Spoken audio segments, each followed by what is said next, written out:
Okay, oh look, it's working. Yay. Okay, so my name is Maria Popieluch, and I'm a freshman in UWMC. And so I wrote like a short story about the picture on your right because it's so much like me. Not really. Maybe a little bit. Okay, and it's kind of like, I felt like the person who planted it, because it's a tree to me. So the person who planted it was like a queen who married into the family and didn't really get to do much, but she planted this tree as like so people could remember her. And years later, like her descendant has like this connection with her. So, well, technically she's possessed by her, but that's a spoiler. Anyway, so onto the story. The Queen's Tree by Maria Popieluch. That's me. Angeline sits on the last step. In her hand, she holds a thread.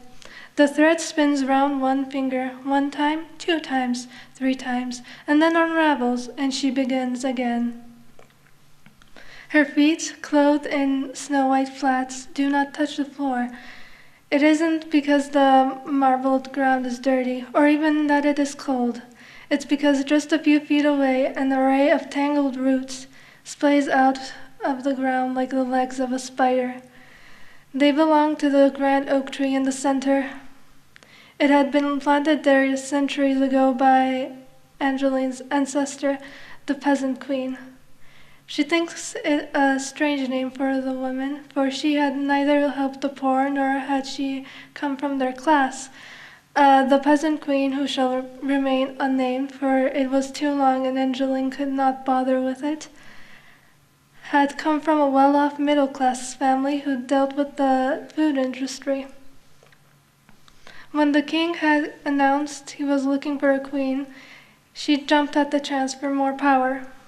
When it turned out he wanted them to pass through a series of impossible tasks, she'd been too proud to turn it down. Legend says the task was to spin straw into gold, though no one knows how she'd passed. In her final years, the peasant queen had planted a giant oak tree in a dark corner of the palace. This tree, too, is shrouded in mystery, and Angeline is as drawn to it as she is afraid.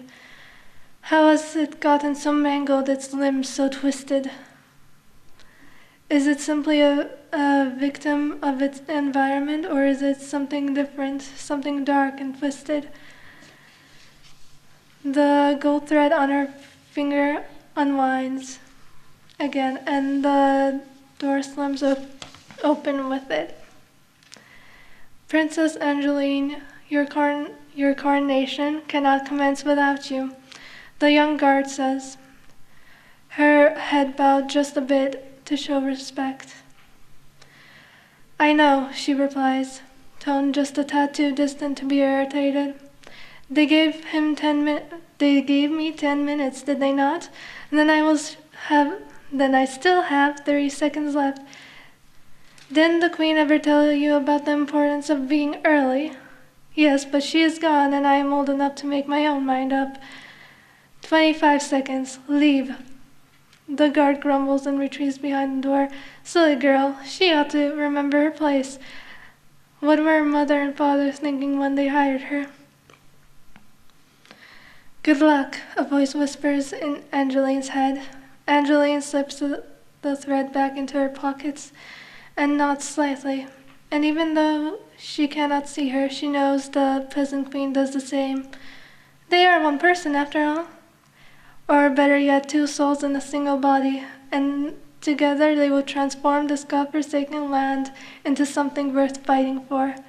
Angeline ascends the steps, and a swell of excitement fills her chest. For the life of her, she can't tell to whom that swell belongs.